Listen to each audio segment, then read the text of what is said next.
My name is Yaakov Herskovitz, and it's a pleasure to open the second day of the conference, a day that promises to be rich, inspiring, I hope. We have 3 speakers for our first panel. They'll each speak 20 minutes. I'll introduce them one by one, and then we'll have questions after each lecture, and hopefully some time at the end to discuss all 3 of them. So I'll start, with no further ado, wishing us all a good day, and we'll start with Ephraim Zicher, who is a professor of comparative literature at Ben-Gurion University of the Negev. He has published widely in modern Jewish culture and second-generation narratives of Holocaust memory. His recent books include The Jew's Daughter, A Cultural History of a Conversion Narrative, Lexington Books, Re-envisioning Jewish Identities, Reflections on Identity in Contemporary Jewish Culture from Brill, Postmodern Love in the Contemporary Jewish Imagination, Negotiating Identities in Space, Poeses in Extremis, Literature Witnessing the Holocaust, co-authored with Daniel Feldman, forthcoming from Bloomsbury, and Cosmopolitanism, Modernism, Multiculturalism, Odessa as a Test Case, co-edited with Mirya Leke, forthcoming from Academic Studies Publishers. The title of his talk today, Revisioning the Modernism, Avant-Garde Responses to Pogroms and Revolution, 1910-1925. Correction of the Queen's English in the program. It is really entitled Revisioning Modernism, Avant-Garde Jewish Responses to Pogroms and Revolution 1910 to 1925.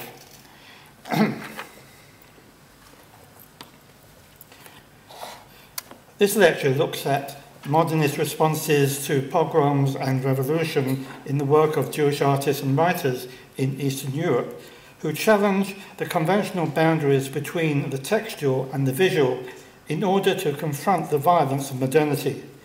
The work of these artists and writers should be seen in the context of the crisis affecting East European Jewry, torn between assimilation and renewed nationalism in the aftermath of pogroms and facing the dilemma of the choice between communism and Zionism. They offer fascinating examples of the intertextual play between the visual and the textual in the provocative transformation of both Jewish artistic traditions and Christian archetypes.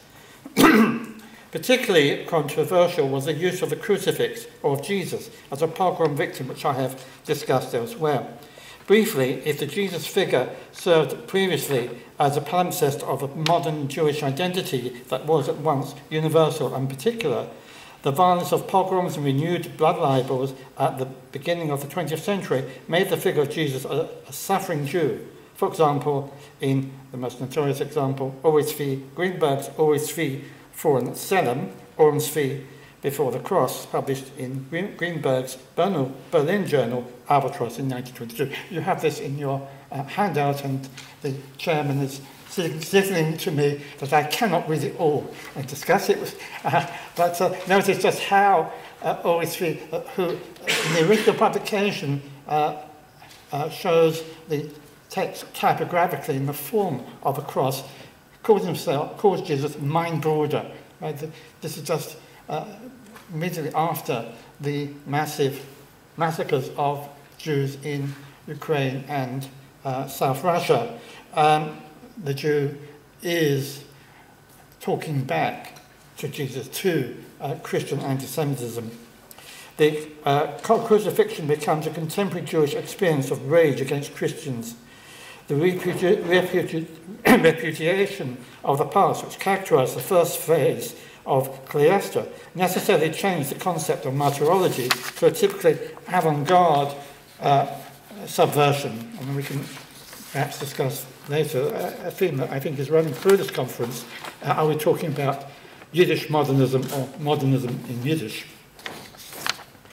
The prime example, of course, is Peretz Margush's Die Kupa, The Mound, published in Warsaw in 1921 and republished in the Kulturliga in Kiev in 1922.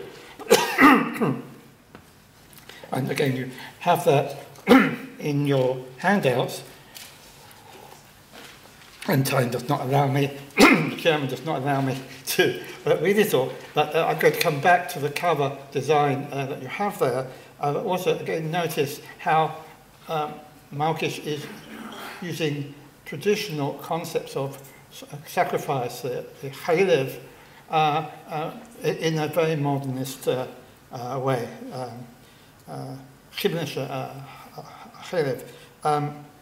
This modernist dirge of obscene blasphemy was written after pogrom in Ukrainian shtetl Horodych, the day after Yom Kippur in 1920. But since David Roski's, Seth Bollett's, Ron Greenwald, Noah Sashua and others, some from here, have written about it, I will not display my orsis and will make do with the quotation in the handout, the second quotation. For lack of time, I will confine my remarks to a very limited selection of examples to give a contemporary comparison with the first issues of Closter of how, in their modernist responses to the violence of pogroms and revolution, Jewish intellectuals were caught between identity and ideology, between hope and apostasy, emigration and conformity. As violent events of war and revolution turned the Jewish world upside down, Jewish writers and artists were faced with ideological and practical options, new directions and escape routes. Their responses to anti-Jewish violence defined an often ambivalent and diverse relationship of Jewish art with modernity at the beginning of the 20th century, at a time of Jewish national awakening in Russia and East Europe. I believe that only an interdisciplinary approach that is not confined to one artist or one geographical location or one writer can give an overall picture of the directions taken by avant-garde Jewish artists facing the upheaval of the war and revolution in Russia and Eastern Europe in the period 1910 to 1925. From around 1912, a national cultural renaissance fused modernity with the heritage of the past in modern form, whether in the poetry of Bialik or the prose of Bergson. Ansky's ethnographic expedition of 1910 to 1912 uncovered a wealth of folk art etched in the gravestones and painted in the wooden synagogues of East Europe. These images directly influenced Russia's young Jewish artists between World War I and in the early revolutionary years. Reviewing Ansky's extraordinary collection of Jewish folk art, the art critic Abraham Efros attempted to formulate a programmatic definition of Jewish art. Writing in 1918, when the course of the Russian Revolution was far from clear, but Russian art was now open to Jews, Efros spoke of the welding of folk art with modernism as the two-faced jalous that was both artistic and authentically Jewish, but was dynamic in its borrowings and accretions from surrounding cultures.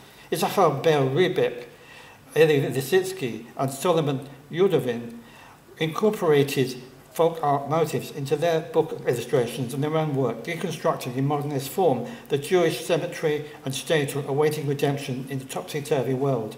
Marc Chagall, who was forced to remain in Russia during World War I and who became a commissar of art in Vitebsk after the revolution, responded in much of his work of this period to the shared experience of pogroms and shared questions of identity, artistic as well as art Jewish, in the turmoil of war and revolution.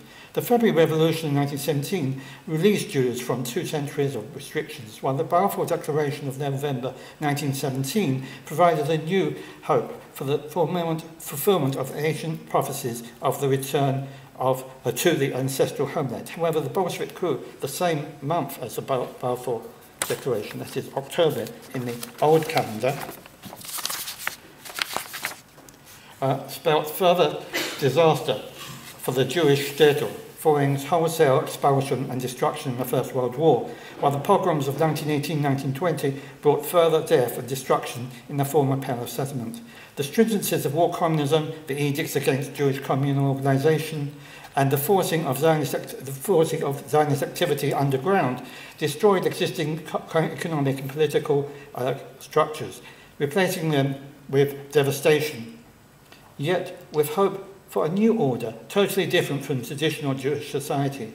At first it seemed that avant-garde artists and writers could be conscripted to the revolutionary reshaping of Russia, but as the 20s wore on, artistic experimentation came increasingly under fire from Marxist critics. With conversion to communism came social mobility, but was at the cost of the traditions which many Jewish intellectuals had already left behind. However, like Bialik's outsider in Beshurati, revisiting the dilapidated, rotting world of his childhood. Jewish intellectuals could never totally forsake their past. And here I would like to give an example from Isaac Barber's Red Cavalry, which is the third excerpt in your handout. In the short story, Ghazali, I'll just briefly read a couple of words of the introduction, which to me was so clearly in intertext with Bialik, who a decade before had gone back in his mind to the dilapidated, rotting base Midrash. And here is Yutov, the fictional Jewish intellectual who has joined the communists, left behind his assimilated Jewish background, and entering an old Jew's curiosity shop, second-hand shop in Zhytomyr. On the eve of the Sabbath, I am tormented by a dense sadness of memories. On these evenings, long ago, the yellow beard of my grandfather would stroke from time to time the volumes of Ibn Ezra. With her gnarled fingers, my old grandmother, in her lace headdress, told fortunes over the Sabbath candle, sobbing sweetly. The heart of a child was rocked to and fro on these evenings like a small ship on enchanted waves. Oh, Talmuds of my childhood turned to dust. Oh, dense sadness of memories. The English translation doesn't give justice to just how much the Russian reverberates with Bialik's words.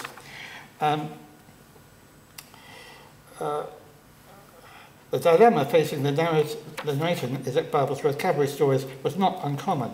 The idealistic Jewish communist was a combination of contradictions, such as those suggested by the last effects of Ilya Bratislavsky, the son of the Zhytomyr Rebbe, the fictional Zhytomyr Rebbe,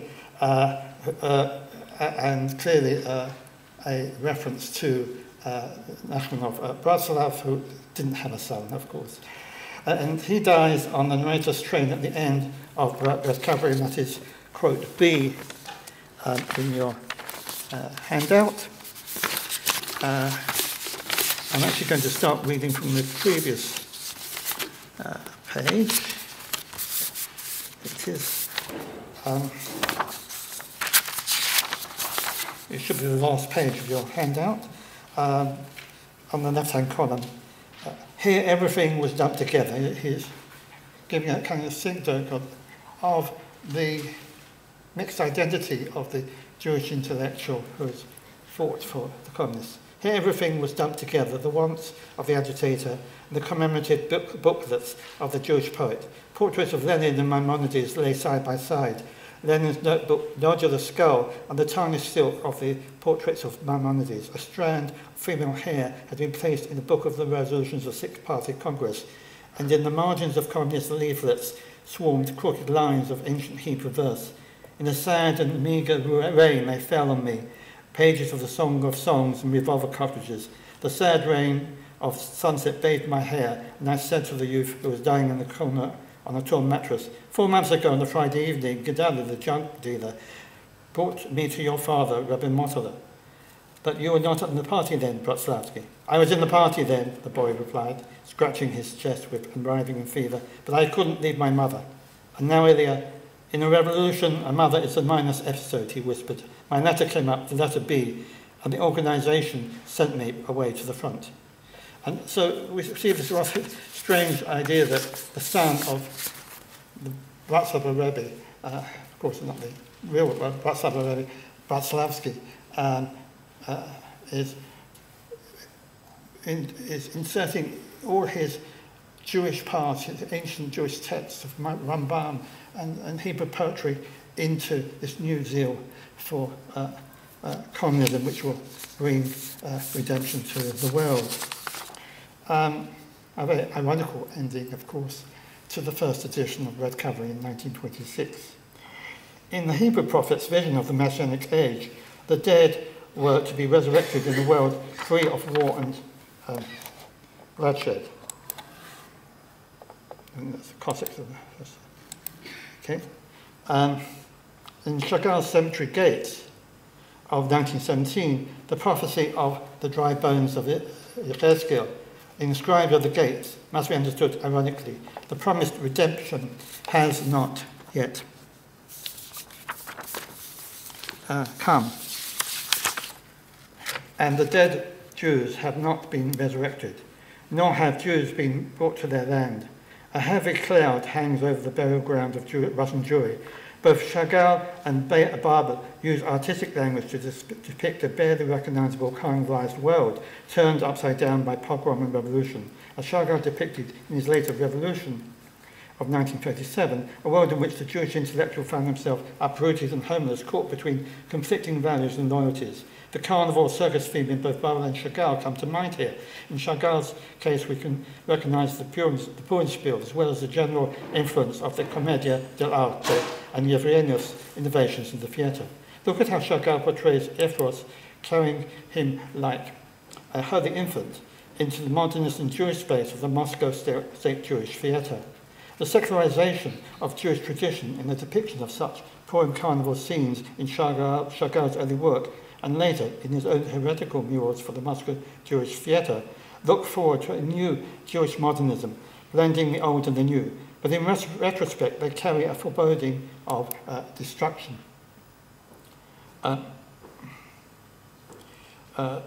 This inversion of language and authority is a carnival freedom celebrated by Cossacks in the Pogrom series by Issachar Rybak, which mocks, of course, the very idea of carnival.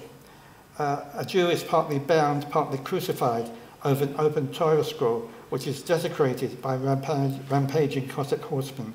It is worth comparing the constructivist views of a Jewish cemetery by Rybak as the state folds under the weight of war and revolution in his Mein Choyever Chaim, a Gedenklich, My Destroyed Home, which was published in Berlin in 1922. At the same time, Jewish suffering throughout history is recorded in an inscription represented in the text. So the Jew recording the horror of the pogroms in Solomon Yudovin's woodcut engraving of a pogrom is also a scribe and a historian. But this is history viewed by pogrom victims, as in Yudovin's engraving of 1922 called Revolution, in which an aged Jewish couple watches a crowd of workers through their window. The window looks out onto a hostile, threatening world that nevertheless does not change the unchanging Jewish interior of the old man who has seen it all before through centuries of exile and wandering. The old Jew's face and eyes reveal the ancient wisdom and knowledge of suffering. Incidentally, Yudovin pays his respect to the dead under the evil eye in the dark pogrom-laden sky in the desolate scene of a ruined Stedra, but nevertheless remembers in the stylized tombstones the Jewish folklore motifs copied by Rybak, Lisitsky and Yudovin during Ansky's ethnographic expedition. The similar tension between eternal Jewish time and the chaos of war and revolution could not be sharp in Chagall's sketch War of 1914. The old Jew sits self-absorbed, ignoring the world war which is going to uproot his life. Only to the viewer is it apparent that the window frame forms a crucifix on which he is fixed. And I think Miriam Reiner's written so much about Chagall, I can refer you to her analysis of Chagall, the early Chagall. In Jew in Red, 1915, painted when Chagall was prevented from returning to Paris, one of a series of coloured Jews, Chagall shows the blood drained from the Jewish victim of pogroms and war. In the reworking of Rembrandt's Old Man in Red, one can discern the expressionist use of colour in the early Picasso. In the text behind his head, the verses from Genesis tell of God's command to Abraham, Lech lecha, get thee from thy country, from thy native land, and from thy father's house to the land I will show you. As well as Jacob's hearkening to his parents' advice to flee Esau, and seek a bride abroad. In all these examples, we see the interface of the visual and the written text, referring to the artist's own biographical dilemma and Jewish destiny, depicted in the alternative directions the artist's own aesthetic positions and personal location. Let us now look at the different versions that Lissitzky made in 1917 and 1919 for the Chagall series, where we see the changing metaphorical meaning given to the revolution in the allegorical tale of Jewish history, sung at the close of the retelling of Exodus in the Passover Haggadah. The song in Aramaic, or a kind of house that Jack built, describes how God vanquishes the destructive forces of history, killing the angel of death himself in the final redemption. In the 1917 watercolour sketch, a divine sword emerges from heavenly fire. The angel of death is dead, and an inscription promises will stay dead, as Tsarism and pogroms come to an end. But 2 years later,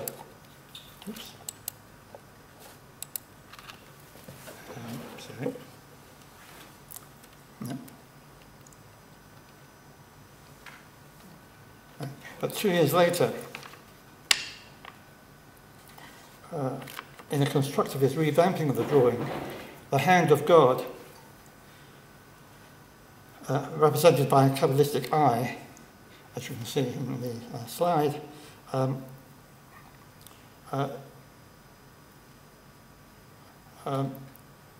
grips a sword and slays death itself, which relinquishes its hold on the dead, the Pei Nun of the Jewish graves. The revolution promised not just redemptive, but also retribution for past persecution, as hinted in Lissitzky's famous poster, Beat the Whites with the Red Wedge, which reverses the Black Hundred slogan, Beat the Door, Beat the Jews and Save Russia, that has become the battle cry of the whites in the Russian Civil War.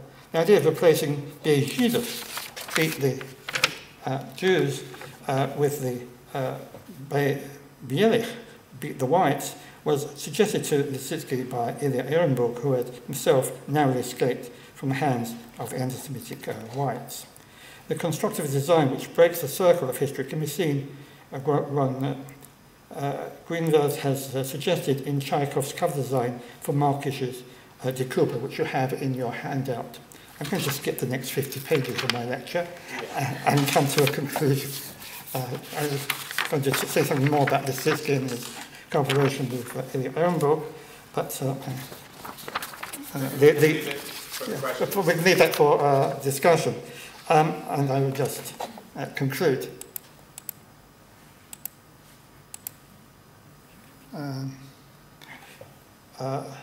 There were Jews who pledged themselves to communism, naively thought, like Isaac Barber's Ilya Brzezinski, that Jewish values could be blended with Marx and Lenin. The stories from Barber's Red Cavalry, translated in the first and last issue of the Soviet Hebrew Almanac, Reshit, which you see in the slide, in 1926, were in fact the only translations. These stories did not share the confidence of the Soviet future expressed by the Hebrew communist poets in this remarkable publication, who had not followed Bialik and Habimai in leaving Russia in 1921. The front cover was by Yosef Tchaikov, and it symbolizes in suitably modernist language the hope for a bright future for the Jew who has thrown off the shadow of the past in a new urban, modern and socialist society, and who seeks his identity in the mirror of a new Soviet man. Later, Tchaikov did some splendid Stalinist propaganda posters in the 30s, when many artists and writers conformed out of conviction or fear. If we compare the cover of the Yiddish journal Beginnen from Kiev in 1919, we can see that hope for a communist Jewish culture, which faded by the end of the 20s with the repression of anything deemed nationalist in Jewish art and literature. The revolution empowered Jews in a way that gave them a very different perspective from the one they had before the revolution. However, the conformism and repression of the Stalinist period put an end to experimentation and eventually to Jewish cultural expression. I would like to end with another avant-garde artist, the film director Sergei Yudkevich, who used a constructivist form to set out the dilemma of the Jew in Soviet Russia. She fell like a star, shows a broken star of David turned into a red star. The broken inscription, Moise or Moshe, suggests a broken tradition after the Bolshevik Revolution, but it could just as well point to the Jew hidden under the banner of communism, whose art and words would outlast the repressive Soviet regime. Thank you. I wonder about the Bereshit cover. There is an Ashkenazi person Allah striking out. I wonder what's the meaning of it. I don't think it's a coincidence. Let me just come back to it. Further on, that's it. The front cover of Bereshit, that's a journal that was actually published in Russia when Hebrew was already banned, when the Yevsekhi had already impounded the typeface, and the argument was, well, there was no way of printing Hebrew type with Nikud. You couldn't publish poetry in Hebrew, and so it was printed in Bar-Ilan, really towards the end of the period when such a thing was possible, and a few copies were brought back into Russia. Of course, it was the first and last issue. About the Aleph, which is not a printed Aleph, but a Yiddish Aleph with 2 lines. I'm not sure if that's the lines that you would use to in a sketchbook or an engraving, or whether it's Aleph. Aleph is, of course, the first letter, the beginning, and the whole idea of Bereshit, which is taken from the Bible, is the idea of a new creation, a new beginning of the world in the revolution, which by 1926 was already looking not too hopeful, as Stalin was becoming more repressive, and Marxist critics were making it much almost impossible to publish Hebrew in the Soviet Union. And also, of course, Yiddish was being strangled by 1929 with the Kvitko Markish affairs. It became almost impossible to render a Yiddish modernism in Yiddish, and something not in Hebrew. So thank you for the question. Thank you.